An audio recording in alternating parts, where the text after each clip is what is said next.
నమ్మడమే లేదు. డ్రాగన్ నిజంగానే నిలిచిపోయిందా? ప్రస్తుత రోజుల్లో కొన్ని పెద్ద సినిమాలు అనౌన్స్ అయ్యి అర్ధాంతరంగా నిలిచిపోవడానికి గల కారణాలేంటి? ఇవే అంశాల గురించి ఈరోజు చర్చ కొనసాగిద్దాం.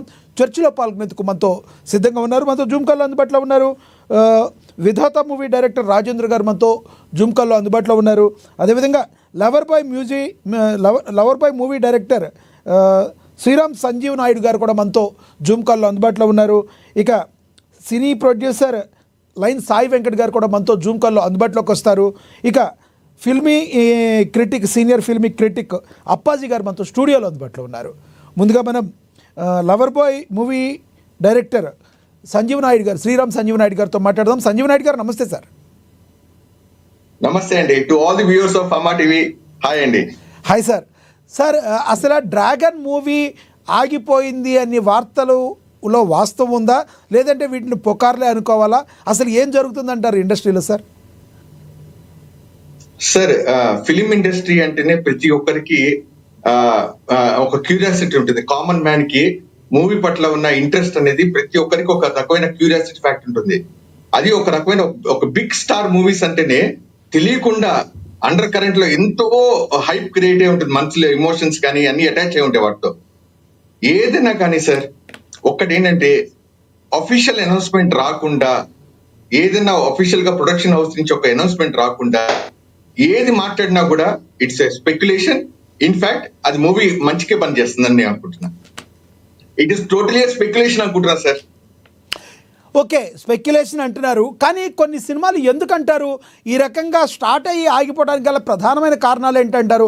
అంటే ప్రొడ్యూసర్కి, డైరెక్టర్లకి ముందు ఒక పెద్ద ప్రాజెక్ట్ స్టార్ట్ చేసేటప్పుడు అన్ని రకాలుగా కూడా ఆలోచిస్తారు కదా, మధ్యలో ఎటువంటి ప్రాబ్లమ్స్ వస్తాయంటారు? అంటే ఈ మూవీ కాదు, చాలా మూవీస్ ఇలా ఆగిపోయినాయి, చాలా ఉన్నాయి టాలీవుడ్ చరిత్రలో.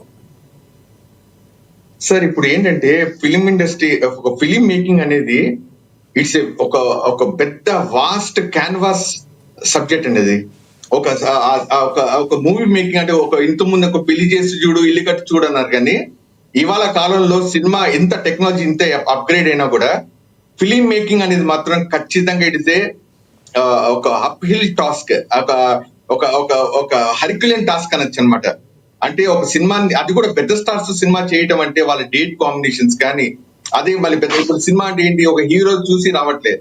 ఒక ప్రొడక్షన్ హౌస్ పెద్దగా ఉండాలి, ఒక డైరెక్టర్ పెద్దగా ఉండాలి, ఒక హీరో, సక్సెస్ఫుల్ హీరో ఉండాలి, ఒక మాస్ సరౌండింగ్, వీళ్ళందరినీ కాంబినేషన్ చేస్తూ మళ్ళీ ఎక్కడి నుంచో హీరోయిన్స్, క్యారెక్టర్ ఆర్టిస్ట్ ఇవన్నీ కాంబినేషన్ చేసుకుంటూ ఒక సినిమా తీయాలి అంటే మాత్రం చాలా చాలా పర్మిటేషన్స్, కాంబినేషన్స్ ఉంటాయి.